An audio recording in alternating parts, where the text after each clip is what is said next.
ಎಲ್ಲ PSSM masters ನನ್ನ ನಮಸ್ಕಾರಗಳು. ನಿನ್ನೆ ದಿನ ನಾವು ಈ ಒಂದು 18 ಪ್ರಿನ್ಸಿಪಲ್ಸ್ ಅಲ್ಲಿ 7ನೇ ಪ್ರಿನ್ಸಿಪಲ್ ಆದಂತ ನೋ ಡಾಕ್ಟರ್ ನೋ ಮೆಡಿಸಿನ್ ಧ್ಯಾನ. ನಮ್ಮ ಯಾವುದೇ ಕಾಯಿಲೆಗೂ ನಾವು ಡಾಕ್ಟರ್ ಹತ್ರ ಹೋಗಬಾರ್ದು, ನಮ್ಮ ಧ್ಯಾನ ಶಕ್ತಿಯಿಂದಲೇ ನಾವು ಗುಣ ಮಾಡ್ಕೊಳ್ಬೇಕು ಅನ್ನುವಂತ ಕಾನ್ಸೆಪ್ಟ್ ಬಗ್ಗೆ ನಿನ್ನೆ ಪ್ರಾರಂಭ ಮಾಡಿದೀವಿ. ನಿನ್ನೆ ಏನೇನ್ ವಿಷಯಗಳನ್ನ ನಾವು ತಿಳ್ಕೊಂಡಿದೀವಿ ಅಂದ್ರೆ, ನಮ್ಗೆ ರೋಗಗಳು 3 ವಿಧವಾಗಿ ಬರ್ತವೆ, 3 ಕಾರಣಗಳಿಂದ ಬರುತ್ತೆ ಅನ್ನೋದನ್ನ ತಿಳ್ಕೊಂಡ್ವಿ. ಆ 3 ಕಾರಣಗಳು, ಒಂದು, ನಾವು ಏನಾದ್ರೆ ಫಿಸಿಕಲಿ ಆಹಾರ ತಗೊಳ್ತಾ ಇದ್ದೀವಿ, ಹೊರಗಡೆ ಆಹಾರ ಬಾಯಿಂದ ತಗೊಳ್ಳುವಂತ ಒಂದು ಅಮಿತಾಹಾರ ಮತ್ತೆ ಅಯುಕ್ತಾಹಾರದಿಂದ ನಮ್ಗೆ ರೋಗಗಳು ಬರುತ್ತೆ ಅನ್ನೋದು ತಿಳ್ಕೊಂಡ್ವಿ. ನೆಕ್ಸ್ಟ್ ಎರಡನೇದಾಗಿ, ನಮ್ಮ ಆಲೋಚನೆಗಳು ನಮಗೆ ರೋಗವನ್ನು ಉಂಟು ಮಾಡ್ತವೆ ಅನ್ನೋದನ್ನ ಅದ್ರ ಬ್ರೀಫ್ ಆಗಿ ತಿಳ್ಕೊಂಡ್ವಿ. ಮತ್ತೆ ಇನ್ನ ಒಂದು ಕಾರಣ ಏನಂದ್ರೆ, ನಮ್ಮ ಹಳೆ ಜನ್ಮದ ಪಾಪ ಕರ್ಮಗಳ ಫಲವೇ ಈ ಜನ್ಮದಲ್ಲಿ ರೋಗಗಳಾಗಿ ಕಾಣಿಸುತ್ತವೆ ಅಂತ ಒಂದು ತಿಳ್ಕೊಂಡ್ವಿ. ಮತ್ತೆ ಅದರ ಭಾಗವಾಗಿ ಒಂದು ಆಹಾರ ಯಾವ ತರ ತಗೋಬೇಕು, ಆರೋಗ್ಯನ ಕಾಪಾಡ್ಕೋಬೇಕಂದ್ರೆ ಅನ್ನೋದನ್ನ ನಿನ್ನೆ ತಿಳ್ಕೊಂಡಿದ್ದೀವಿ. ಇವತ್ತು ನಮ್ಗೆ ರೋಗಗಳಿಗೆ ಮುಖ್ಯ ಕಾರಣ ಏನು, ನಮ್ಮ ಆಲೋಚನೆಗಳಿಂದ ನಮ್ಗೆ ಹೇಗೆ ರೋಗಗಳು ಅನ್ನೋದು ಬರ್ತವೆ ಅನ್ನೋದನ್ನ ನಾವು ತಿಳ್ಕೊಳ್ಳೋಣ. ಮತ್ತೆ ಆ ರೋಗ ಹೋಗ್ಲಿಕ್ಕೆ ಒಂದೇ ಕಾರಣ ಆನಾಪಾನಸತಿ ಅಂತ ಪತ್ರಿಜಿ ಅವರು ಯಾಕೆ ಹೇಳಿದ್ದಾರೆ ಅನ್ನೋದು ಇದ್ರಲ್ಲಿ ನಮ್ಗೆ ತುಂಬಾ ಚೆನ್ನಾಗಿ ಅರ್ಥ ಆಗುತ್ತೆ. ಇಲ್ಲಿ ನಮ್ಮ ಎಲ್ಲಾ ರೋಗಗಳಿಗೂ ಮೂಲ ಕಾರಣ ಇರೋದೇ ಭವರೋಗ. ನಮ್ಮ ಭಾವನೆಗಳಲ್ಲಿ ನಮ್ಮ ಒಂದು ಭಯ ಇರುವಂತ ರೋಗವೇ ಈ ಒಂದು ಭವರೋಗದಿಂದ ನಮ್ಗೆ ಎಲ್ಲಾ ರೋಗಗಳು ಬರ್ತವೆ. ಆಧ್ಯಾತ್ಮಿಕತೆ ಅನ್ನೋದು ನಮ್ಮ ಈ ಎಲ್ಲಾ ರೋಗಗಳನ್ನೂ ಸಂಪೂರ್ಣವಾಗಿ ನಮ್ಮ ದೇಹದಿಂದ ನಿರ್ಮೂಲನೆ ಮಾಡ್ತವೆ. ನಾವು ಪ್ರಾಪಂಚಿಕದಲ್ಲಿ ಇದೀವಿ ಅಂದ್ರೆ ಅಲ್ಲಿ ಈ ರೋಗಗಳು ಸಂಪೂರ್ಣವಾಗಿ ನಮ್ಗೆ ಈ ಭವರೋಗ ಅನ್ನೋದು ನೆಕ್ಸ್ಟ್ ಭವರೋಗನೇ ಎಲ್ಲಾ ರೋಗಗಳು ಕಾರಣ.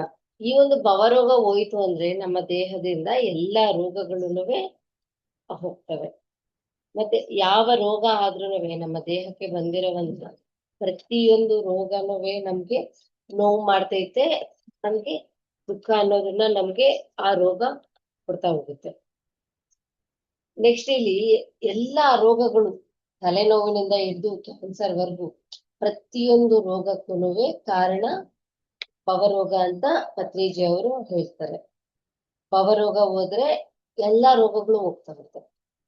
ಈ ಭವರೋಗನ ನಾವು ಯಾವ ತರ ನಮ್ಮ ದೇಹದಿಂದ ಕಿತ್ತಾಕ್ಬೇಕು ಅಂದ್ರೆ, ಒಂದು ಗಿಡನ ನಾವು ಕೀಳ್ಬೇಕು ಅಂದಾಗ ಅದು ಬೇರೆ ಸಮೇತ ಹೇಗಾದ್ರೆ ಬೆಳೆದೇ ಇರುವಂತ ಗಿಡಗಳನ್ನ ನಾವು ಕಿತ್ತಾಕ್ತಿವೋ, ಅದೇ ತರ ಈ ಭವರೋಗನ ನಾವು ಬೇರಿನ ಸಮೇತ ನಾವು ನಮ್ಮ ದೇಹದಿಂದ ನಮ್ಮ ಮನಸ್ಸಿನಿಂದ ಭವರೋಗವನ್ನು ಕೀಳ್ಬೇಕು. ಮತ್ತೆ ಇನ್ನೊಂದು, ಇಲ್ಲಿ ನಾವು ಆಧ್ಯಾತ್ಮಿಕತೆಯ ಮೂಲ ಉದ್ದೇಶ ಏನಪ್ಪಾ ಅಂದ್ರೆ ಭವರೋಗನ ನಿರ್ಮೂಲನೆ ಮಾಡೋದು. ಇಲ್ಲಿ ಸಾರು ತುಂಬಾ ಎಲ್ಲಾ ರೋಗಗಳಿಗೂ ಮೂಲ ಕಾರಣ ಭವರೋಗ ಅಂತ ಹೇಳಿ ಪತ್ರಿಜಿ ಅವರು ಹೇಳಿದ್ದಾರೆ. ಆದ್ರೆ ಇಲ್ಲಿ ಭವರೋಗ ಅಂದ್ರೆ ಏನಪ್ಪಾ ಅಂದ್ರೆ, ನಾನು ಬದುಕಬೇಕು, ಈ ದೇಹದಲ್ಲೇ ನಾನಿರ್ಬೇಕು, ನನಗೆ ಈ ದೇಹವೇ ಎಲ್ಲ ಅನ್ನೋದೇ ನಮ್ಮ ಭವರೋಗ. ಮುಖ್ಯವಾಗಿ ನಾನು ಬದುಕಬೇಕನ್ನೋದೇ ಭವರೋಗ. ಈ ಫಿಸಿಕಲ್ ಬಾಡಿ ಅನ್ನೋದು ಇಲ್ಲ ಅಂದ್ರೆ ನಾನು ಏನೇನೋ ಅಲ್ಲ, ನನಗೆ ಯಾವುದೇ ತರದ ಅಸ್ತಿತ್ವವಿಲ್ಲ, ಸಂಪೂರ್ಣವಾಗಿ ನಾನು ಈ ದೇಹನೇ ಭವರೋಗ. ನಮ್ಮ ಆಲೋಚನೆಗಳು ಯಾವ ಕಡೆ ಇರ್ತವೋ ಆ ಕಡೆ ನಾವು ಹೋಗ್ತೀವಿ. ನಮ್ಮ ಆಲೋಚನೆಗಳು ಆತ್ಮದ ಕಡೆ ಇದ್ದಾವೆ ಅಂದ್ರೆ ಅದು ಆಧ್ಯಾತ್ಮಿಕತೆ, ನಾವು ಆಧ್ಯಾತ್ಮಿಕತೆ ಕಡೆ ಇರ್ತೀವಿ. ಅದೇ ನಮ್ಮ ಆಲೋಚನೆಗಳು ಪ್ರಾಪಂಚಿಕತೆ ಕಡೆ ಇದ್ದಾವೆ ಅಂದ್ರೆ, ನಮ್ಮ ದೇಹದ ಕಡೆ, ಸಂಪೂರ್ಣವಾಗಿ ದೇಹದ ಕಡೆ ಇದ್ದಾವೆ ಅಂದ್ರೆ ನಾವು ಪ್ರಾಪಂಚಿಕದಲ್ಲಿ ಇದ್ದೀವಿ ಅಂತ. ಈಗ ನಾವು ಪ್ರಾಪಂಚಿಕದಲ್ಲಿ ಇದ್ದೀವಿ ಅಂದ್ರೆ ಆತ್ಮದ ಕಡೆ ಪ್ರಯಾಣ ಮಾಡ್ಲಿಕ್ಕೆ ಆಗೋದಿಲ್ಲ. ಅದೇ ಇನ್ನೊಂದು ಆತ್ಮದ ಕಡೆ ನಾವು ಇದೀವಿ, ಆತ್ಮದ ಯೋಚನೆ ನಾವು ಮಾಡ್ತಿದೀವಿ ಅಂದ್ರೆ ನಮ್ಗೆ ಈ ದೇಹ ಅನ್ನೋದು ಲೆಕ್ಕಕ್ಕೆ ಬರಲ್ಲ. ಈ ದೇಹ ಅನ್ನೋದು ಇದೆ. ಈ ದೇಹ ಅನ್ನೋದು ಹೇಗೆ ಅಂದ್ರೆ,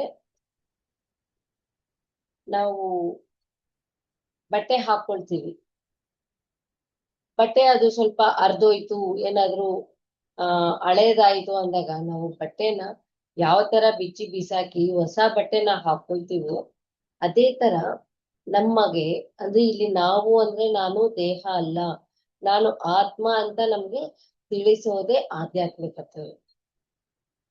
ನಾನು ಈ ದೇಹ ಅಲ್ವೇ ಅಲ್ಲ, ಈ ದೇಹಕ್ಕೆ ನಾನು ಬಂದಿದ್ದೀನಿ, ಮತ್ತೆ ನಾನು ಹೋಗ್ತೀನಿ.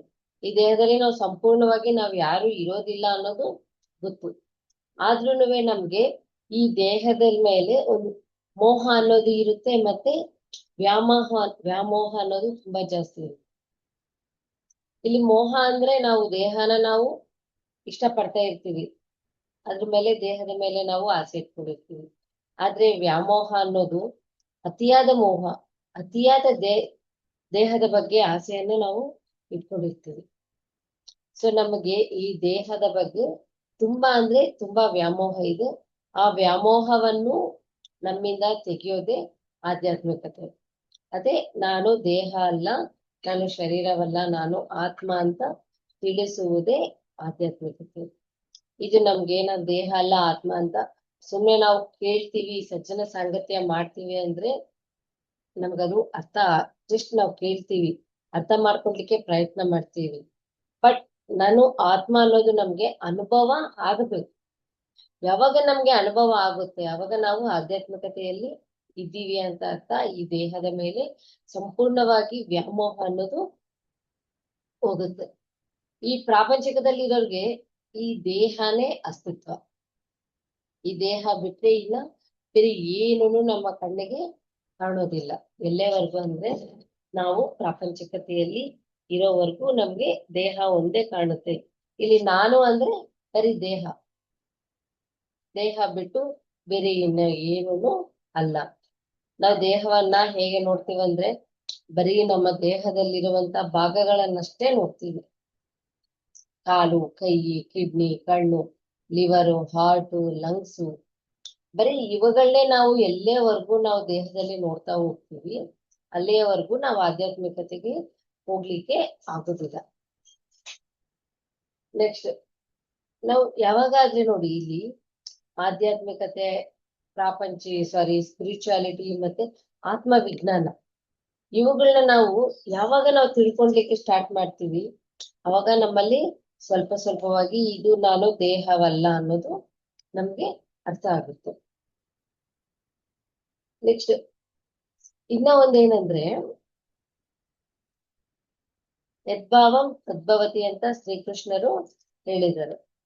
ಅದೇ ತರ ನಮ್ಮ ಆಲೋಚನೆಗಳು ಯಾವ ಕಡೆ ಇದಾವೋ ನಾವು ಅದರ ಕಡೆ ಹೋಗ್ತಾ ಇರ್ತೀವಿ. ನಮ್ಮ ಆಲೋಚನೆಗಳು ದೇಹದ ಕಡೆ ಇದ್ರೆ ಸಂಪೂರ್ಣವಾಗಿ ಪ್ರಾಪಂಚಿಕತೆ ಕಡೆ ಹೋಗ್ತೀವಿ. ಆತ್ಮದ ಕಡೆ ಇದ್ರೆ ನಾವು ಆಧ್ಯಾತ್ಮಿಕತೆ ಕಡೆ ನಾವು ಹೋಗ್ತೀವಿ. ಸೊ ನಾವೆಲ್ಲರೂ ಮಾಡ್ಬೇಕಾಗಿರೋದು ಏನಂದ್ರೆ ಸಂಪೂರ್ಣವಾದ ಆಧ್ಯಾತ್ಮಿಕತೆ ಕಡೆ ನಾವು ಹೋಗ್ಬೇಕು. ಈ ಕಡೆ ಪ್ರಾಪಂಚಿಕದಲ್ಲಿ ನಾವು ಇದ್ದೀವಿ ಅಂತೀವಿ, ಆಧ್ಯಾತ್ಮಿಕತೆ ಕಡೆನೂ ಇದೀವಿ ಅಂತೀವಿ. ಎರಡರಲ್ಲೂ ಸಮವಾಗಿ ಇದೀವಿ ಅಂತ ನಮ್ಗೆ ಅನ್ಸುತ್ತೆ. ಯಾಕಂದ್ರೆ ಪತ್ರಿಜಿ ಅವರು ಸಂಸಾರದಲ್ಲಿ ನಿರ್ವಾಣ ಅಂದಿದ್ದಾರೆ, ಎರಡರಲ್ಲೂ ನಾವ್ ಇರ್ಬೇಕಂದಿದ್ದಾರೆ. ಸೊ ಹಾಗಾಗಿ ನಾವು ಅಂದ್ರೆ ಒಂದು 10 ನಿಮಿಷ ಧ್ಯಾನ ಮಾಡೋದು, ಇಲ್ಲ ಅರ್ಧ ಗಂಟೆ ಧ್ಯಾನ ಮಾಡೋದು, ಗಂಟೆ ಧ್ಯಾನ ಮಾಡೋದು, ಇಲ್ಲ ಇನ್ನೂ ಜಾಸ್ತಿ 3 ಗಂಟೆ ಧ್ಯಾನ ಮಾಡ್ತೀವಿ, ಇಲ್ಲ ರಾತ್ರಿ ಪೂರ್ತಿ ನಾವು ರಾತ್ರಿ 8 ಗಂಟೆ ನಾವು ಧ್ಯಾನ ಮಾಡ್ತಾನೆ ಇರ್ತೀವಿ. ಆದ್ರೂನುವೆ ನಾವು ಇನ್ನು ದೇಹ ಅನ್ನೋ ಒಂದು ಭಾವನೆಯಲ್ಲೇ ಇರ್ತೀವಿ. ನಾನ್ ಸಾಯ್ತೀನಿ ಅಪ್ಪ ಅನ್ನುವಂತ ಭಯದಲ್ಲಿ ಇರ್ತೀವಿ. ನಾಳೆ ನಂಗೆ ಸಾವು ಬಂದ್ರೆ ಏನ್ ಮಾಡೋದು, ನಾಳೆ ನಾನು ಸತ್ತೋಗ್ಬಿಡ್ತೀನಿ ಅನ್ನೋ ಒಂದು ಭಯ. ನನ್ನ ದೇಹಕ್ಕೆ ಒಂದು ರೋಗ ಬರುತ್ತೆ, BP ಬರುತ್ತೆ, ಕ್ಯಾನ್ಸರ್ ಬರುತ್ತೆ, ಕಿಡ್ನಿ ಫೈಲ್ ಆಗುತ್ತೆ, ಹಾರ್ಟ್ ಅಲ್ಲಿ ಹೋಲ್ಸ್ ಬರ್ತವೆ, ಇದೆಲ್ಲದೂ ಆಲೋಚನೆಗಳು ಬರ್ತಾನೆ ಇರ್ತವೆ. ನಮ್ಗೆ ಇಷ್ಟು ಆಲೋಚನೆಗಳು ನಮ್ಮ ದೇಹದ ಬಗ್ಗೆನೆ ಬರ್ತಿದಾವೆ ಅಂದಾಗ ಒಂದು ಸರಿ ನಾವೇ ಯೋಚನೆ ಮಾಡೋಣ. ನಮ್ಮನ್ನ ಬೇರೆಯವ್ರು ಅನಲೈಸ್ ಮಾಡೋದು ಬೇಡ, ಬೇರೆಯವ್ರನ್ನ ನಾವು ಅನಲೈಸ್ ಮಾಡೋದು ಬೇಡ. ನಾವು ಎಲ್ಲಿ 50-50 ಇದ್ದೀವಿ? ನಿಜವಾಗ್ಲೂ ನಾವು ಆಧ್ಯಾತ್ಮಿಕತೆಯಲ್ಲಿ 50% ನಾವು ಇಲ್ಲಿದ್ದೀವ? ನಮ್ಮನ್ನ ನಾವೇ ಪ್ರಶ್ನೆ ಮಾಡ್ಕೋಬಹುದು. ನನಗಿನ್ನು ದೇಹದ ಬಗ್ಗೆ ಭಯ ಇದೆ ಅಂದ್ರೆ ನಾವು ಅಲ್ಲಿ 50% ಆಧ್ಯಾತ್ಮಿಕತೆಯಲ್ಲಿ ನಾವು ಇಲ್ಲ. ಬರೀ ನಾವು ಧ್ಯಾನ ಮಾಡ್ತಿದೀವಿ ಅಷ್ಟೇ. ಬಟ್ ಆತ್ಮ ಜ್ಞಾನದ ಕಡೆ ನಾವು ಆತ್ಮ ಜ್ಞಾನವನ್ನು ಪಡೆದುಕೊಂಡಿಲ್ಲ ಅನ್ನೋ ಒಂದು ಸತ್ಯನ ನಾವು ಅರ್ಥ ಮಾಡ್ಕೋಬೇಕು. ನಮ್ಮನ್ನ ನಾವು ಪ್ರಶ್ನೆ ಮಾಡ್ಕೊಳ್ಳೋಣ. ನಾವು ಬೇರೆಯವ್ರನ್ನ ಅನಲೈಸ್ ಮಾಡೋದು ಬೇಡ, ನಾವು ನಮ್ಮನ್ನ ಬೇರೆಯವ್ರ ಅನಲೈಸ್ ಮಾಡೋದು ಬೇಡ. ಬೇರೆಯವ್ರ ನಮ್ಮನ್ನ ಅನಲೈಸ್ ಮಾಡೋದ್ರೂ ಅದ್ ನಾವು ಲೆಕ್ಕಕ್ಕೆ ತಗೊಳೋದ್ ಬೇಕಾಗಿಲ್ಲ. ಸ್ವಲ್ಪ ಸ್ವಲ್ಪ ಸ್ವಲ್ಪ ಸ್ವಲ್ಪ ಬದಲಾಗ್ತಾ ಹೋಗೋಣ. ಒಂದು ಕ್ಷಣದಲ್ಲಿ ಯಾವುದು ಬದಲಾವಣೆ ಅನ್ನೋದು ಆಗೋದಿಲ್ಲ.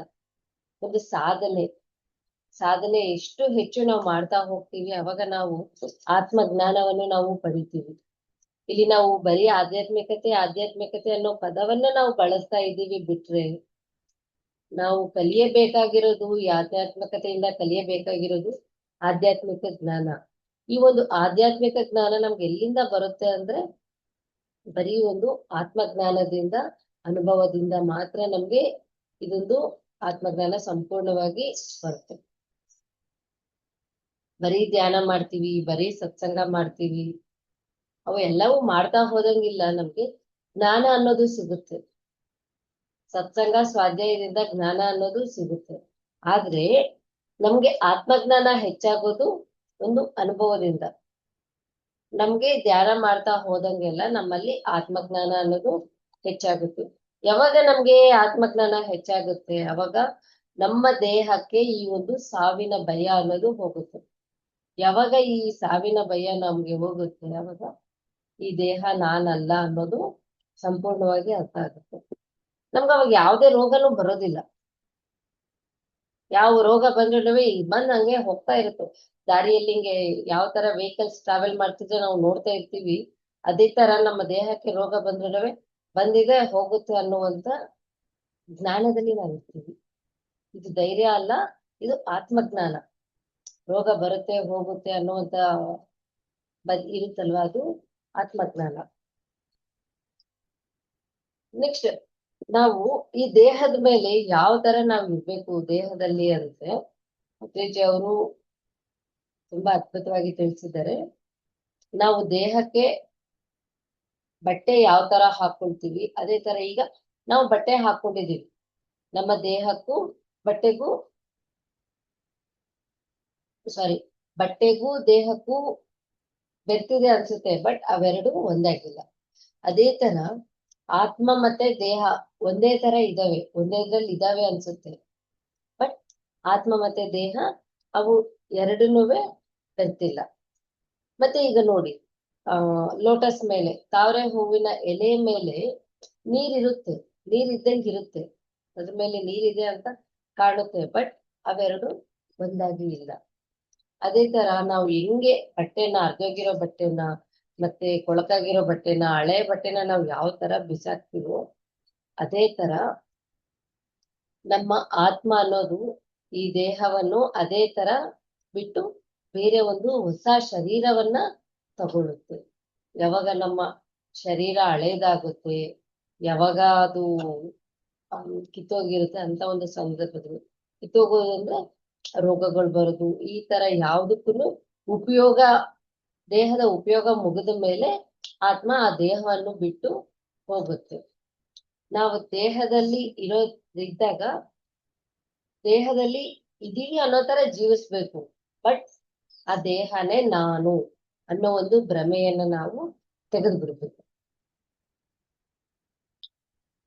ನೆಕ್ಸ್ಟ್, ಇದಕ್ಕೂ ಮುಂಚೆನೆ ಹೇಳಿದೆ, ಕಮಲದ ಹೂವಿನ ಎಲೆಯ ಮೇಲೆ ನೀರು ಯಾವ ತರ ಅಂಟ್ಕೊಂಡಿರಲ್ವೋ, ನಾವು ಅದೇ ತರ ಈ ಒಂದು ದೇಹದ ಮೇಲೆ ನಮ್ಮ ಒಂದು ವ್ಯಾಮೋಹವನ್ನು ಬಿಟ್ಟು ನಾವು ಜೀವಿಸ್ತಾ ಹೋಗ್ಬೇಕು. ಅದು ಹೇಗೆ ನಾವು ಜೀವಿಸ್ಬೇಕು ಅಂದ್ರೆ, ಈ ಒಂದು ಮಾಂಸಪಿಂಡವನ್ನ, ಈ ದೇಹ ಒಂದು ಮಾಂಸಪಿಂಡವನ್ನ ಮಂತ್ರಪಿಂಡವಾಗಿ ನಾವು ತಯಾರು ಮಾಡ್ಕೋಬೇಕು. ಪತ್ರಿಜಿಗೆ ಅವರ ಗುರುಗಳಾದಂತ ಸದಾನಂದ ಯೋಗಿ ಅವರು ಅದನ್ನೇ ಹೇಳಿದ್ದಾರೆ, ಸುಭಾಷ್ ನಿನ್ನ ಮಾಂಸಪಿಂಡವನ್ನು ಮಂತ್ರಪಿಂಡವಾಗಿ ಮಾಡಿಕೊ ಅಂತ. ಪತ್ರಿಜಿ ಅವರು ಅದನ್ನೇ ಮಾಡ್ಕೊಂಡ್ರು. ಅವ್ರಿಗೆ ಯಾವಾಗ್ಲೂ ಅವರ ದೇಹವನ್ನು ಒಂದು ಬರೀ ಮಾಂಸಪಿಂಡ ತರ ನೋಡ್ಲಿಲ್ಲ. ಅವ್ರ ದೇಹನ ಯಾವಾಗ್ಲೇ ಆಗ್ಲಿ ಒಂದಿದ್ರು ಅಣು ಮತ್ತೆ ಪರಮಾಣುಗಳ ಸಮೂಹ, ಮತ್ತೆ ಇದು ಇನ್ನೊಂದು ನಮ್ಮ ಕಿಡ್ನಿ, 2 ಕಿಡ್ನಿಗಳು, 2 ಲಿವರು, ಲಂಗ್ಸ್, ಇದೆಲ್ಲದರ ಸಮೂಹ, ಹಾರ್ಟ್ ನ ಸಮೂಹ ಅಂತ ಪತ್ರಿಜಿ ಅವರು ಯಾವಾಗ್ಲೂ ನೋಡ್ಲಿಲ್ಲ. ಅವ್ರ ದೇಹನ ಓಕೆ, ಅವರ ಅವರ ಒಂದು ಆತ್ಮ ಟ್ರಾವೆಲ್ ಮಾಡ್ಲಿಕ್ಕೆ ಇದೊಂದು ಟೂಲ್ ಅನ್ನೋ ತರ ಪತ್ರಿಜಿ ಅವರು ಅವ್ರ ದೇಹವನ್ನ ಉಪಯೋಗಿಸ್ಕೊಂಡಿದ್ರು. ಅವರ ಒಂದು ಮಾಂಸಪಿಂಡವನ್ನ ಪತ್ರಿಜಿ ಅವರು ಮಂತ್ರಪಿಂಡವಾಗಿ ತಯಾರು ಮಾಡ್ಕೊಂಡಿದ್ದಾರೆ. ಅದನ್ನ ನಾವು ಎಲ್ರು ಈ ದೇಹನ ಬರೀ ಮಾಂಸಪಿಂಡ ಅಂತ ನೋಡ್ದೆ ನಾವು ಮಂತ್ರಪಿಂಡವಾಗಿ ನಾವು ಮಾಡ್ಕೋಬೇಕು. ಪ್ರತಿ ಕ್ಷಣ ನಮ್ಗೆ ಭಯ ಇರುತ್ತೆ. ಈ ಭವರೋಗ ಅಂದ್ರೆ ಭಯ, ನಾನ್ ಸತ್ತೋಗ್ತೀನಿ ಅನ್ನುವಂತ ಭಯ, ಈ ದೇಹ ಬಿಟ್ಟು ಹೋಗ್ತೀನಿ ಅನ್ನೋ ಭಯ. ಬಿಟ್ಟು ಹೋದ್ರೆ ನಾವ್ ಎಲ್ಲಿಗೆ ಹೋಗ್ತೀವಿ ಹೇಳಿ? ನಮ್ಮ ಲೋಕಕ್ಕೆ ನಾವು ಹೋಗ್ತೀವಿ. ಇದನ್ನ ತಿಳಿಸೋದೇ ಆತ್ಮಜ್ಞಾನ. ಈ ಆತ್ಮಜ್ಞಾನವನ್ನು ನಮ್ಗೆ ನಾವು ಕಲಿಯಲೇಬೇಕು. ನೆಕ್ಸ್ಟ್ ಸಾರ್ ಹೇಳ್ತಾರೆ, ಈಗ ನಮ್ ದೇಹದಲ್ಲಿ ಕಿಡ್ನಿ ಇಲ್ಲ ಅಂದ್ರೆ ಏನಾಗುತ್ತೆ, ಮತ್ತೆ ಹಾರ್ಟ್ ಅಲ್ಲಿ ಹೋಲ್ಸ್ ಆದ್ರೆ ಏನಾಗುತ್ತೆ? ಏನಾದ್ರೂ ಆಗುತ್ತಾ? ಏನೇನೋ ಆಗುತ್ತೆ. ಸಾವನ್ನೋದು ಖಂಡಿತ ಪ್ರತಿಯೊಬ್ಬ ಮನುಷ್ಯನಿಗೂ ಒಂದಿಲ್ಲ ಒಂದು ಸಂದರ್ಭದಲ್ಲಿ ಬರುತ್ತೆ ಅನ್ನೋದು ಪ್ರತಿಯೊಬ್ಬರಿಗೂ ಗೊತ್ತಿರುವಂತ ಸತ್ಯ. ಆದ್ರೆ ಆ ಸತ್ಯ ನಮ್ಗೆ ಗೊತ್ತಿದ್ರುನುವೆ ನಾವು ಅದನ್ನ ಅರ್ಥ ಮಾಡ್ಕೊಳ್ದೆ, ಅದನ್ನ ನಾವು ಅನುಭವಕ್ಕೆ ತಗೊಳ್ದೆ, ಅದನ್ನ ನಮ್ಮಲ್ಲಿ ನಾವು ಜೀರ್ಣ ಮಾಡ್ಕೊಳ್ದೆ ನಾವ್ ಏನ್ ಮಾಡ್ತಿದೀವಿ, ನಾಳೆ ಸಾವು ಬರುತ್ತೆ ಅನ್ನುವಂತ ಒಂದು ಭಯದಿಂದ ನಮ್ಮ ಜೀವನ ಪೂರ್ತಿ ನಾವು ಎದುರ್ಕೊಳ್ತಾನೆ ನಾವು ಬದುಕ್ತಾ ಇದ್ದೀವಿ. ಅಲ್ಲಿ ನಾವು ಜೀವಿಸ್ತಾನೆ ಇಲ್ಲ. ಸಂಪೂರ್ಣವಾಗಿ ನಮ್ಮ ದೇಹದ ಕಡೆನೆ ನಾವು ವ್ಯಾಮೋಹವನ್ನು ನಾವಿಟ್ಕೊಂಡಿದ್ದೀವಿ. ಈ ಪ್ರಾಪಂಚಿಕದಲ್ಲಿ ನಾವ್ ಇದೀವಂದ್ರೆ ಅಲ್ಲಿ ಆಧ್ಯಾತ್ಮಿಕತೆಯ ಒಂದು ದೃಷ್ಟಿ ಅನ್ನೋದು ನಮ್ಗೆ ಇರೋದಿಲ್ಲ. ಈ ಒಂದು ಭಯ ಬಂದಾಗ ನಾವ್ ಏನ್ ಮಾಡ್ತೀವಿ ಅಂದ್ರೆ ಡಾಕ್ಟರ್ ಹತ್ರ ಹೊಡೋಗ್ಬಿಡ್ತೀವಿ. ನಾಳೆ ನಮ್ಗೆ ಏನಾದ್ರು ಒಂದು ಸಣ್ಣ ರೋಗ ಬಂದ್ರುನುವೆ ಡಾಕ್ಟರ್ ಹತ್ರ ಹೋಗ್ಬಿಡ್ತೀವಿ. ಕಿಡ್ನಿ ಫೇಲ್ ಆಗಿದೆ ಅಂದ್ರೆ ಡಾಕ್ಟರ್ ಹತ್ರ ಹೋಗ್ತೀವಿ. ಕ್ಯಾನ್ಸರ್ ಬಂದಿದೆ ಅಂದ್ರೆ ಡಾಕ್ಟರ್ ಹತ್ರ ಹೋಗ್ತೀವಿ. ಒಂದು ಸಣ್ಣ ಶುಗರ್ ಬಂದ್ರುನುವೆ ನಾವು ಡಾಕ್ಟರ್ ಹತ್ರ ಹೊಡೋಗ್ಬಿಟ್ಟು ನಾವು ಏನ್ ಮಾಡ್ಬಿಡ್ತೀವಿ, ನನಗೆ ನೀವ್ ಏನಾದ್ರೂ ಮಾಡ್ಕೊಳ್ಳಿ, ನನ್ನ ದೇಹದಲ್ಲಿ ಯಾವ ಪಾರ್ಟ್ ಬೇಕಾದ್ರೆ ನಾವು ತೆಗೆದ್ಬಿಡ್ರಿ, ನನಗೆ ಏನನ್ನ ಬೇಕಾದ್ರೆ ಕಟ್ ಮಾಡ್ಬಿಡ್ರಿ, ನನ್ನನ್ನ ನಾವು ಬದುಕಿಸ್ಬೇಕು ಅಂತ ಹೋಗಿ ನಾವು ಡಾಕ್ಟರ್ ಹತ್ರ ಕೇಳ್ಕೊಳ್ತೀವಿ. ನೋಡಿ ಎಷ್ಟು ನಮ್ಗೆ ಶರೀರದ ಬಗ್ಗೆ ನಮ್ಗೆ ವ್ಯಾಮೋಹ ಅನ್ನೋದು ನಮ್ಮಲ್ಲಿದೆ. ನಾವು ಎಷ್ಟು ಪೂಜೆಗಳು ಮಾಡ್ತೀವಿ, ಎಷ್ಟು ದೇವ್ರಿಗೆ ಅರ್ಕೆಗಳು ಹೊತ್ಕೊಂತೀವಿ, ಎಷ್ಟೆಷ್ಟು ಹೋಮಗಳು ಇವೆಲ್ಲ ಮಾಡ್ತೀವಿ, ಮತ್ತೆ ತಿರುಪತಿ ಬೆಟ್ಟ ಹತ್ತೀವಿ, ಅರ್ಕೆ ಹೊತ್ಕೊಂತೀವಿ. ಇದು ಎಷ್ಟು ಎಲ್ಲಾ ನಾವು ಮಾಡಿದ್ರುನುವೆ ನಮ್ಗೆ ಸಾವಿನ ಭಯ ಅನ್ನೋದು ಹೋಗೋದಿಲ್ಲ. ಎಲ್ಲವರೆಗೂ ನಮ್ಗೆ ಈ ಭಯ, ಸಾವಿನ ಭಯ ಅನ್ನೋದು ಇರುತ್ತೆ, ಅಲ್ಲೇವರೆಗೂ ಆತ್ಮಜ್ಞಾನ ಅನ್ನೋದು ಬರೋದಿಲ್ಲ. ಆತ್ಮಜ್ಞಾನ ಬಂದಿದೆ ಅಂದ್ರೆ ನಮ್ಮ ಈ ಒಂದು ದೇಹದ ಮೇಲೆ ವ್ಯಾಮೋಹ ಅನ್ನೋದು ಸಂಪೂರ್ಣವಾಗಿ ಹೋಗುತ್ತೆ. ಯಾವಾಗ ನಮ್ಗೆ ಈ ಒಂದು ದೇಹದ ಮೇಲೆ ವ್ಯಾಮೋಹ ಹೋಗುತ್ತೆ, ನಮ್ಗೆ ಈ ಭವರೋಗ ಅನ್ನೋದು ಹೋಗುತ್ತೆ, ಆವಾಗ ಎಲ್ಲಾ ರೋಗಗಳನ್ನು ಹೋಗ್ಬಿಡ್ತದೆ. ನಮ್ಗೆ ಇಲ್ಲಿ ಮೂಲವಾಗಿ ನಾವು ತೆಗೆಯಬೇಕಾಗಿರೋದು ನಮ್ಮಲ್ಲಿ ನಾವು ಏನಂದ್ರೆ ಭವರೋಗವನ್ನು ನಮ್ಮಿಂದ ನಾವು ಸಂಪೂರ್ಣವಾಗಿ ತೆಗೆದುಕೊಳ್ಬೇಕು. ಮತ್ತೆ ಈಗ ಇನ್ನೊಂದು ಎಕ್ಸಾಂಪಲ್ ಸಾರ್ ಕೊಡ್ತಾರೆ. ನಾವು ರಾತ್ರಿ ಮಲಗ್ತೀವಿ, ಮಲಗಿದಾಗ ನಾವು ಈ ದೇಹದಲ್ಲಿ ನಾವು ಇರೋದಿಲ್ಲ. ಇದು ಎಲ್ಲರಿಗೂ ಗೊತ್ತಿರುವಂತ ಸತ್ಯ. ಎಲ್ಲ ಕಡೆ ನಾವು ಓಡಾಡ್ಕೊಂಡ್ ಬರ್ತಿರ್ತೀವಿ, ಬೇರೆ ಊರುಗಳಿಗೆ ಹೋಗ್ತೀವಿ, ಬೇರೆ ದೇಶಕ್ಕೆ ಹೋಗ್ತೀವಿ, ಬೇರೆ ಎಲ್ಲ ಲೋಕಗಳನ್ನ ನಾವು ಸುತ್ತಾಡ್ಕೊಂಡ್ ಬರ್ತೀವಿ. ರಾತ್ರಿ ನಾವು ದೇಹದಲ್ಲಿ ಇರೋದಿಲ್ಲ, ಬಟ್ ನಾವು ಸ್ಟಿಲ್ ಇದೀವಿ. ಅಂದ್ರೆ ನೋಡಿ ಇಲ್ಲಿ ಸಾರ್ ಹೇಗೆ ಹೇಳ್ತಿದ್ದಾರೆ ಅಂದ್ರೆ, ನಾವ್ ರಾತ್ರಿ ಸತ್ತು ಹೋಗ್ತೀವಿ, ಬೆಳಿಗ್ಗೆ ಮತ್ತೆ ಉಡ್ತಾ ಇದ್ವಿ. ರಾತ್ರಿ ಸತ್ತು ಬೆಳಿಗ್ಗೆ ನಾವು ಉಡ್ತಾ ಇದೀವಿ ಅಂದಾಗ ಇಲ್ಲಿ ನಮ್ಗೆ ಸಾವು ಅನ್ನೋದು ಎಲ್ಲಿದೆ? ಇದನ್ನೇ ಓಶೋ ಅವರು ಏನ್ ಹೇಳ್ತಾರೆ ಅಂದ್ರೆ, ನಾವು ಯಾವಾಗ ನಾವು ಉಸಿರು ತಗೊಳ್ತಿದೀವಿ ಅವಾಗ ನಾವು ಉಡ್ತಾ ಇದ್ದೀವಿ, ಉಸಿರು ಬಿಟ್ಟಾಗ ನಾವು ಸಾಯ್ತಾ ಇದ್ದೀವಿ. ಭತ್ರಿಜಿ ಅವರು ನಾವು ರಾತ್ರಿ ಸತ್ತು ಬೆಳಿಗ್ಗೆ ಉಡ್ತಿದೀವಿ ಅಂದ್ರೆ ಓಶೋ ಅವ್ರು ಹೇಳ್ತಾರೆ, ನಾವು ಕ್ಷಣ ಕ್ಷಣಕ್ಕೂ ಸತ್ತು ಉಡ್ತಾ ಇದ್ದೀವಿ. ಅಂದ್ರೆ ಕ್ಷಣ ಕ್ಷಣದಲ್ಲೂ ನಮ್ಮಲ್ಲಿ ಜನನ ಮರಣ ಅನ್ನೋದು ನಮ್ಮ ದೇಹದಲ್ಲಿ ನಡೀತಾ ಇದೆ. ಈ ತರ ನಮ್ಮ ದೇಹದಲ್ಲಿ ಜನನ ಮರಣ ಅನ್ನೋದು, ಈ ದೇಹನ ನಾವು ಬಿಟ್ಟು ಹೋಗ್ತಿದೀವಿ ಮತ್ತೆ ಬರ್ತಿದೀವಿ, ಬಿಟ್ಟು ಹೋಗ್ತಿದೀವಿ ಮತ್ತೆ ಬರ್ತಿದೀವಿ. ಈ ಒಂದು ಪ್ರಾಸೆಸ್ ಅನ್ನೋದು ನಮ್ಮಲ್ಲಿ ಕ್ರಮೇಣ ದಿನನಿತ್ಯ ಯಾವಾಗ್ಲೂ ನಡೀತಾನೆ ಇದೆ. ಸೊ ಈ ಒಂದು ಸತ್ಯನ ನಾವು ತಿಳ್ಕೊಂಡಿದೀವಿ ಅಂದ್ರೆ ನಮ್ಮಲ್ಲಿ ಈ ಭವರೋಗ ಅನ್ನೋದು ಹೋಗುತ್ತೆ. ನಾವು ಬರೀ ತಿಳ್ಕೊಂಡ್ರೆ ಆಗಲ್ಲ, ನಾವು ಅನುಭವವನ್ನು ಪಡೆದುಕೊಳ್ಳಬೇಕು. ಈ ಅನುಭವ ನಮ್ಗೆ ಪಡ್ಕೋಬೇಕು ಅಂದ್ರೆ ಸಂದರ್ಭಗಳು ಬಂದಾಗ ನಮ್ಮ ಶಕ್ತಿಯನ್ನು ನಾವಲ್ಲಿ ತೋರಿಸ್ಬೇಕಾಗುತ್ತೆ. ನಮ್ಗೆ ಏನಾದ್ರೂ ಒಂದು ರೋಗ ಬಂತು ಅಂದ್ರೆ ಕೂತ್ಕೊಳ್ಳೋಣ, ಧ್ಯಾನಕ್ಕೆ ಕೂತ್ಕೊಳ್ಳೋಣ. ಎಷ್ಟೊತ್ತಾದ್ರೆ ಅಷ್ಟೊತ್ತು ನಾವು ಧ್ಯಾನಕ್ಕೆ ಕೂತ್ರೆ ಅವಾಗ ಆ ರೋಗ ಅನ್ನೋದು ನಿರ್ಮೂಲನೆ ಖಂಡಿತ ಆಗುತ್ತೆ. ನೆನ್ನೆ ಒಂದು ವಿಷಯ ಸಾರ್ ಹೇಳಿರೋದು, ಹೇಗೆ ನಮ್ಗೆ ಅಮಿತ ಆಹಾರ ಮತ್ತೆ ನೀರು ತಗೊಳ್ಳೋದ್ರಿಂದ ಮತ್ತೆ ನಮ್ಮ ದೇಹಕ್ಕೆ ಬೇಕಾದಂತ ಆಕ್ಸಿಜನ್ ನ ಕೊಡುವುದರಿಂದ ನಮ್ಮ ದೇಹದಲ್ಲಿರುವಂತ ರೋಗ ಸಂಪೂರ್ಣವಾಗಿ ಹೋಗುತ್ತೆ. ಎಸ್, ರೋಗ ಬಂತು ಅಂದ್ರೆ ನಾವು ಕೂತ್ಕೊಳ್ಳೋಣ, ಧ್ಯಾನ ಕೂತ್ಕೊಂಡಾಗ ಪ್ರಾಣಶಕ್ತಿ ಅನ್ನೋದು ನಮ್ಗೆ ಹೆಚ್ಚಾಗಿ ಸಿಗುತ್ತೆ, ಕಾಸ್ಮಿಕ್ ಎನರ್ಜಿ ಜಾಸ್ತಿ ಸಿಗುತ್ತೆ, ಮತ್ತೆ ಆಕ್ಸಿಜನ್ ಅನ್ನೋದು ನಮ್ಮ ದೇಹಕ್ಕೆ ಸಿಗುತ್ತೆ. ನೀರು ಕುಡಿತಾ ಹೋದಂಗೆಲ್ಲ ದೇಹಕ್ಕೆ ಬೇಕಾಗಿರುವ ನೀರು ತಗೊಂಡ್ರೆ ಆ ರೋಗ ಯಾವುದೋ ಒಂದು ರೂಪದಲ್ಲಿ ಹೋಗುತ್ತೆ. ಮತ್ತೆ ಇದ್ರಲ್ಲಿ ನಾವು ಹೆಂಗೆ ಈ ಒಂದು ಭವರೋಗವನ್ನು ಇಟ್ಕೊಂಡು ನಾವು ಜೀವನ ಮಾಡ್ತಿದೀವಿ, ದೇಹದ ಮೇಲೆ ವ್ಯಾಮೋಹ ಇಟ್ಕೊಂಡು ನಾವು ಜೀವಿಸೋದು ಯಾವ ತರ ಇರುತ್ತೆ ಅಂದ್ರೆ, ನಮ್ಮ ಗುಂಡಿಯನ್ನು ನಾವೇ ತೋಡ್ಕೊಂಡು ಅದ್ರಲ್ಲಿ ಬಿದ್ದೋಗ್ತೀವಿ. ಗುಂಡಿ ತೋಡ್ತೀವಿ ಮತ್ತೆ ಅದ್ರಲ್ಲಿ ಬೀಳ್ತೀವಿ. ಗುಂಡಿ ತೋಡಿರೋದು ನಾವೇ, ಬಿದ್ದಿರೋದು ನಾವೇ. ಆದ್ರೆ ಕಾಪಾಡಿ ಕಾಪಾಡಿ ಅಂತ ನಾವು ಬೇರೆಯವ್ರನ್ನ ಕರಿತೀವಿ. ನಮ್ಮ ರೋಗಗಳನ್ನ ನಾವೇ ಇನ್ವೈಟ್ ಮಾಡ್ತಿದ್ದೀವಿ. ನಮ್ಮ ಆಲೋಚನೆಗಳಿಂದ, ನಮ್ಮ ಭಯಗಳಿಂದ ನಾವೇ ಇನ್ವೈಟ್ ಮಾಡ್ತಾ ನಾವು ಗುಂಡಿ ತೋಡ್ತಾ ಇದೀವಿ. ಅದ್ರಲ್ಲಿ ಅದೇ ತರ ಆ ರೋಗ ಬಂದು ನಾವು ಅದ್ರಲ್ಲಿ ಬಿದ್ದೋಗ್ತಿದೀವಿ. ಮತ್ತೆ ಕಾಪಾಡಿ ಕಾಪಾಡಿ ಅಂತ ಡಾಕ್ಟರ್ನ ಕರಿತೀವಿ. ನಾವು ಯಾಕೆ ಗುಂಡಿ ತೋಡ್ಬೇಕು, ಈ ಗುಂಡಿ ತೋಡಬಾರದು ಅನ್ನೋ ಒಂದು ವಿವೇಕವನ್ನು ನಮ್ಗೆ ಹೇಳ್ಕೊಡೋದೇ ಧ್ಯಾನ. ಅಂದ್ರೆ ಆ ಒಂದು ರೋಗದ ಆಲೋಚನೆ ಮಾಡದೇ ಇರುವುದು.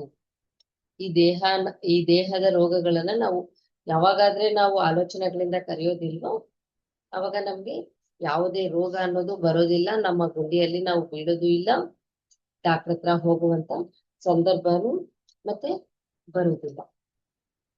ನೆಕ್ಸ್ಟ್, ಈಗ ಈ ಒಂದು ಭವರೋಗದ್ದು ಇನ್ನೂ ಒಂದು, ಈಗಿನ ಸಂದರ್ಭದಲ್ಲಿ ನೋಡಿ, ಯುದ್ಧ ಅನ್ನೋದು ನಡೀತಾ ಇದೆ. ಯುದ್ಧ ನಡೀತಿದ್ದಾಗ ನಾವೇನ್ ಮಾಡ್ತೀವಿ, ಯುದ್ಧ ನಡೀತಿದೆ ಅಂದ್ರೆ ನಾವೆಲ್ಲೂ ಹೋಗ್ಬಾರ್ದು, ಅಂದ್ರೆ ಸಾಯ್ತೀವಿ, ಹೊರಗಡೆ ಹೋದ್ರೆ ಸಾಯ್ತೀವಿ ಅನ್ನೋ ಭಯದಿಂದ ನಾವು ಮನೆ ಒಳಗಡೆನೆ ಇರ್ತೀವಿ, ಎಲ್ಲೂ ಹೊರಗಡೆ ಹೋಗೋದಿಲ್ಲ.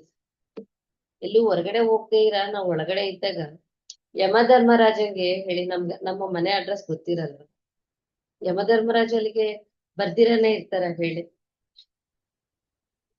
ಸಾವನ್ನೋದು ಖಚಿತ. ಯಮಧರ್ಮರಾಜಂಗೆ ನಮ್ಮ ಮನೆ ಅಡ್ರೆಸ್ ಗೊತ್ತಿದೆ, ನಮ್ಮ ಅಡ್ರೆಸ್ ಗೊತ್ತಿದೆ, ನಾವ್ ಎಲ್ಲಿದೀವಿ ಅನ್ನೋದು ಅದ ಕಂಪ್ಲೀಟ್ ಆಗಿ ಸ್ಕ್ಯಾನ್ ಮಾಡ್ಕೊಂಡು ಅದ ಬಂದೇ ಬರ್ತಾನೆ. ಸೊ ಹಾಗಾಗಿ ನಾಳೆ ಸಾಯ್ತೀನಿ ಅನ್ನುವಂತ ಭಯವನ್ನು ಇಟ್ಕೊಳ್ಳೋದು ಬೇಕಾಗಿಲ್ಲ. ಈ ದೇಹ ನಾನಲ್ಲ ಅನ್ನೋದು ನಮ್ಗೆ ತಿಳಿಸೋದೇ ಒಂದು ಆತ್ಮಜ್ಞಾನ. ನೆಕ್ಸ್ಟ್ ಇನ್ನೊಂದು ಭವರೋಗಕ್ಕೆ ಎಕ್ಸಾಂಪಲ್ ಆಗಿ ಪತ್ರಿಜಿ ಅವರು ಹೇಳಿದರೆ, ವಾಲ್ಮೀಕಿ ರಾಮಾಯಣವನ್ನು ತಗೊಂಡಿದ್ದಾರೆ ಎಕ್ಸಾಂಪಲ್ ಆಗಿ. ನೋಡಿ, ನಮ್ಮ ಮಾತು ಎಷ್ಟು ಅದ್ಭುತವಾಗಿ ಇರ್ಬೇಕು ಅನ್ನೋದಕ್ಕೆ ಪತ್ರಿಜಿ ಅವರ ಒಂದು ಮಾತುಗಳೇ ತುಂಬಾ ನಿದರ್ಶನ. ಇಲ್ಲಿ ರಾಮಾಯಣ ಅಂತ ಹೇಳಲಿಲ್ಲ, ವಾಲ್ಮೀಕಿ ರಾಮಾಯಣ ಅಂತ ಹೇಳಿದ್ದಾರೆ. ಯಾಕೆ ಅಂದ್ರೆ ವಾಲ್ಮೀಕಿ ರಾಮಾಯಣದಲ್ಲಿ ಸೀತಾಮಾತೆ ಅಗ್ನಿ ಪ್ರವೇಶ ಮಾಡಿದ್ದಾರೆ. ಅಗ್ನಿ ಪ್ರವೇಶ ಮಾಡಿದಾಗ ಸೀತೆಗೆ ಯಾವುದೇ ತರದ ಭವರೋಗ ಇಲ್ಲ, ನಾನ್ ಸಾಯ್ತೀನಿ ಅನ್ನೋದು ಭಯ ಇಲ್ಲ ಆಕೆಗೆ. ಬೆಂಕಿ ಒಳಗಡೆ ಬಿದ್ದು ಹಂಗೆ ಎದ್ದು ಬಂದು, ಅಂದ್ರೆ ಆಕೆಗೆ ಭವರೋಗ ಇಲ್ಲ. ಅದೇ ತರ ಪಾಂಡವರಿಗೆ ಅರಣ್ಯವಾಸಕ್ಕೆ ಹೋದ್ರು, ಅರಣ್ಯವಾಸ ಮುಗಿಸ್ಕೊಂಡು ಅಲ್ಲಿಂದ ಹಂಗೆ ಅಜ್ಞಾತವಾಸನ ಎಲ್ಲವನ್ನ ಮುಗಿಸ್ಕೊಂಡ್ ಬಂದ್ರು, ಅಲ್ಲೂ ಅವ್ರಿಗೆ ಭವರೋಗ ಅನ್ನೋದಿಲ್ಲ. ಆದ್ರೆ ನಾವು ಮನೆಯಲ್ಲಿ ಒಂದು ಸಣ್ಣ ಗಾರ್ಡನ್ಗೆ ಹೋಗ್ಬೇಕು ಅಂದ್ರೆ ಲೈಟ್ ಇಲ್ಲ ಅಂದ್ರೆ ನಮ್ಗೆ ಭಯ ಆಗುತ್ತೆ. ಯಾಕೆ, ಅಲ್ಲಿ ಏನಾದ್ರು ಒಂದು ಕಲ್ಲನ್ನ ನೋಡು, ಜಸ್ಟ್ ಅಲ್ಲೇನಾದ್ರೂ ಒಂದು ಹಗ್ಗ ಇದೆ ಅಂದ್ರೆ ನಾವಲ್ಲಿ ಎದುರ್ಕೊಳ್ತೀವಿ. ಹಗ್ಗನ ನೋಡಿ ಹಾವು ಅಂತ ಎದುರ್ತೀವಿ, ಮತ್ತೆ ಒಂದು ಕಂಬವನ್ನ ನೋಡಿ ಕಳ್ಳ ಅಂತ ಬಿಟ್ಟು ನಾವು ಎದುರ್ಕೊಳ್ತೀವಿ. ಮತ್ತೆ ಅದೇ ತರ ಚಂದ್ರಮನ್ನ ನೋಡಿ ಚಂದ್ರನ ಒಳಗಡೆ ಮೊಲ ಇದೆ ಅಂತ ಹೇಳ್ಬಿಟ್ಟು ನಾವು ಭ್ರಮಿಸ್ತಾ ಹೋಗ್ತೀವಿ. ಮತ್ತೆ ಮರುಭೂಮಿನ ನೋಡಿದಾಗ ಏನನ್ಸುತ್ತೆ, ಅಲ್ಲಿ ನಮ್ಗೆ ನೀರ್ ಕಾಣುತ್ತೆ. ಇವೆಲ್ಲವೂ ಏನಂದ್ರೆ ಭ್ರಮೆಗಳು. ನಮ್ಮ ಒಂದು ಭ್ರಮೆಗಳನ್ನೋದು ನಮಗ್ ಗೊತ್ತಿದ್ರುನುವೆ ನಾವು ಒಂದು ಕ್ಷಣ ನೋಡಿದಾಗ ಆ ಭ್ರಮೆಯಲ್ಲೇ ನಾವಿರ್ತೀವಿ. ಅದೇ ತರ ಇಲ್ಲಿ ಇದು ದೇಹ ಅಲ್ಲ ಅನ್ನೋದು ನಮ್ಗೆ ಗೊತ್ತಿದೆ. ಆದ್ರೂನುವೆ ಕೆಲವೊಮ್ಮೆ ನಮ್ಮ ಭ್ರಮೆಯಲ್ಲಿ ನಾವು ಈ ದೇಹನೇ ನಾವು ಅಂತ ಸಂಪೂರ್ಣವಾಗಿ ದೇಹದ ಯೋಚನೆಯಲ್ಲೇ, ದೇಹದ ಭಯದಲ್ಲೇ ನಾವು ಜೀವಿಸ್ತಾ ಹೋಗ್ತೀವಿ. ಮತ್ತೆ ಇದೇ ತರ ಸಾಕ್ರೆಟಿಸ್ಗೆ ವಿಷ ಕೊಟ್ಟಿದ್ದಾರೆ. ಅಲ್ಲಿ ಸಾಕ್ರೆಟಿಸ್ಗೆ ವಿಷ ಕೊಟ್ಟಾಗ ಆತನಿಗೆ ಗೊತ್ತು ಅಲ್ಲಿ ವಿಷ ಇದೆ, ಅದ್ರಲ್ಲಿ ವಿಷ ಇದೆ ಅಂತ.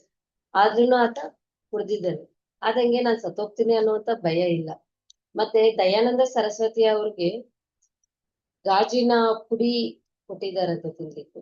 ಅವ್ರಿಗೆ ಆ ವಿಷಯ ಗೊತ್ತಿದ್ರುನುವೆ ಅದನ್ನ ತಿಂದು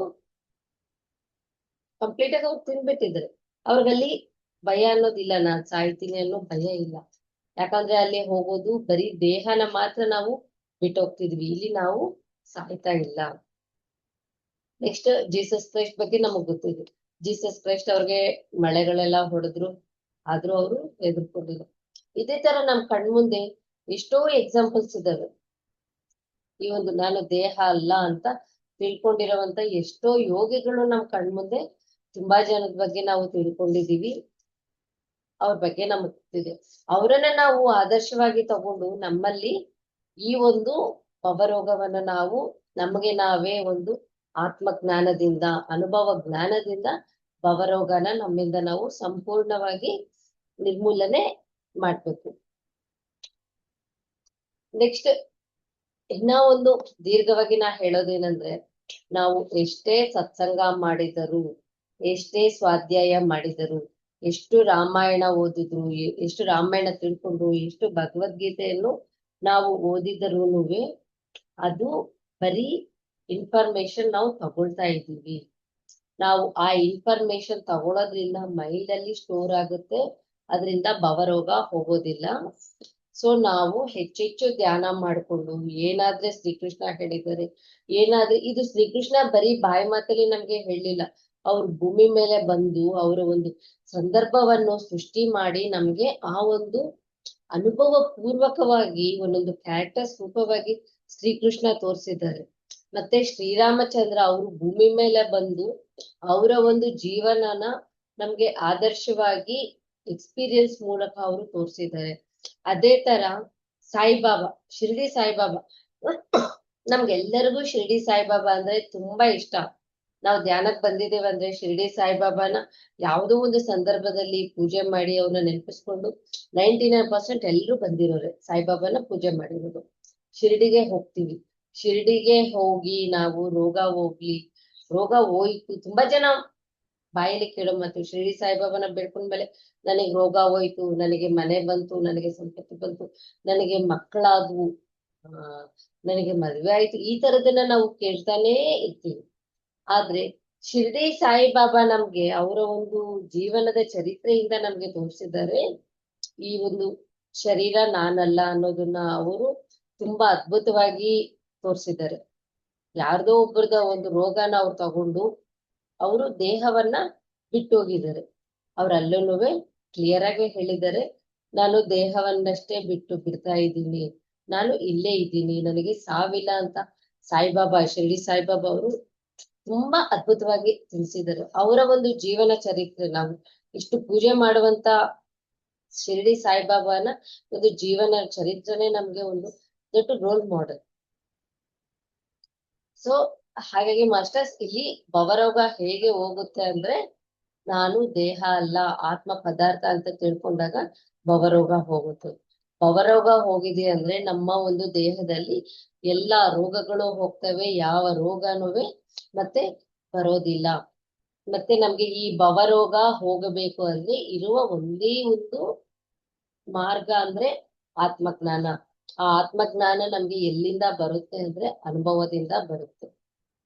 ನಾವು ಕೇಳಿರುವಂತ ಇನ್ಫಾರ್ಮೇಶನ್ಗೆ ನಮ್ಮ ಧ್ಯಾನ ಸಾಧನೆಯನ್ನು ನಾವು ಜೋಡಿಸಿದಾಗ ನಮ್ಗೆ ಆತ್ಮಜ್ಞಾನ ಬರುತ್ತೆ.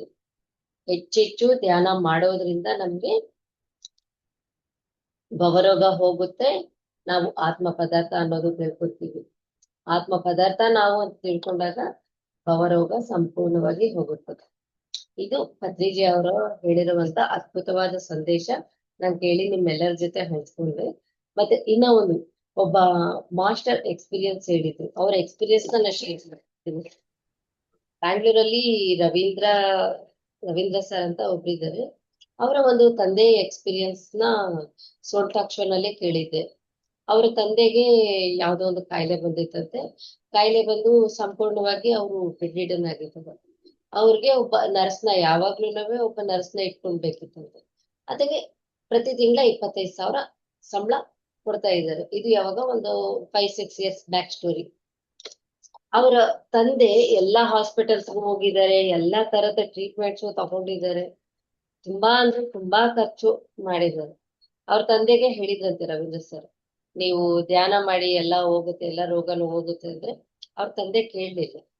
ಇವ್ರು ಸಂಪೂರ್ಣವಾಗಿ ಬೆಡ್ ರಿಡನ್ ಆಗಿದ್ದು ವೀಲ್ ಚೇರ್ ಅಲ್ಲೇ ಓಡಾಡುವಂತ ಮನುಷ್ಯ ಇನ್ನ ಎಲ್ಲಾ ಹಾಸ್ಪಿಟಲ್ಸ್ ಸುತ್ತಿ ಸುತ್ತಿ ಸುತ್ತಿ ಅವ್ರಿಗೂ ಸುಸ್ತಾಗಿ ಆ ಅವ್ರಪ್ಪ ಅವಾಗ ಮಗನ್ ಮಾತು ಕೇಳಿದ್ರಂತೆ.